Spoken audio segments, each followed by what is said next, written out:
reçu le salut dans la honte. C'étaient des pasteurs, des anciens, des diacres et des croyants ordinaires. Il y avait des multitudes d'anciens et de diacres dans cette maison plate miteuse. Mais bien sûr, elle était de loin mieux que l'enfer. Cependant, pourquoi quelqu'un voudrait-il entrer au ciel d'une telle façon?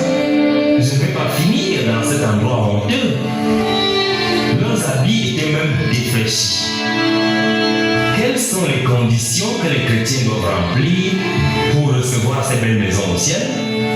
Premièrement, nous avons à évangéliser autant de personnes que possible. Comment devons-nous évangéliser? Écoutez ce que me dit l'ange. Supposons qu'il y ait un homme croyant qui ne connaît pas le Seigneur. Le moment où vous décidez d'évangéliser cette personne en particulier, les matériaux de construction pour vos maisons seront fournis. En priant sans cesse pour leur salut, davantage de matériaux de construction sont fournis. Vous devez continuer à veiller sur eux, leur rendre visite et continuer votre évangélisation.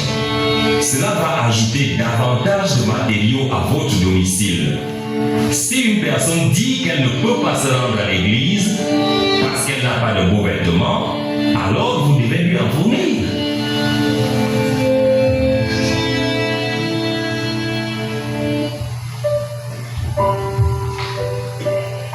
Si la personne dit qu'elle n'a pas de lunettes de lecture, vous devez lui en donner.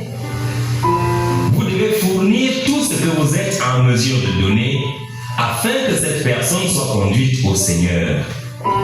Ceux qui vivent dans les meilleures maisons sont ceux qui avaient évangélisé plusieurs fois. L'ange m'a alors escorté jusqu'à l'endroit où les saints vivaient dans des maisons agréables.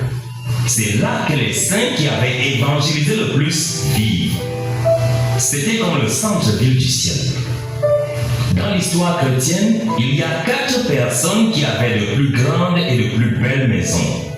L'ange me montra la maison de l'évangéliste américain D.L. Moody, le pasteur britannique John Wesley, un évangéliste italien et un évangéliste coréen, pasteur Choi Gong-Nung. Ces 4 personnes avaient les plus grands foyers au ciel. Ces 4 avaient passé toute leur vie à évangéliser des personnes, même jusqu'au moment de leur décès. Parmi les croyants coréens, il y avait un croyant ordinaire qui avait une grande maison. Ce croyant ordinaire avait construit de nombreux bâtiments d'église avec tous ses biens. Il avait donné 3000 sacs de riz aux pauvres. Il avait aidé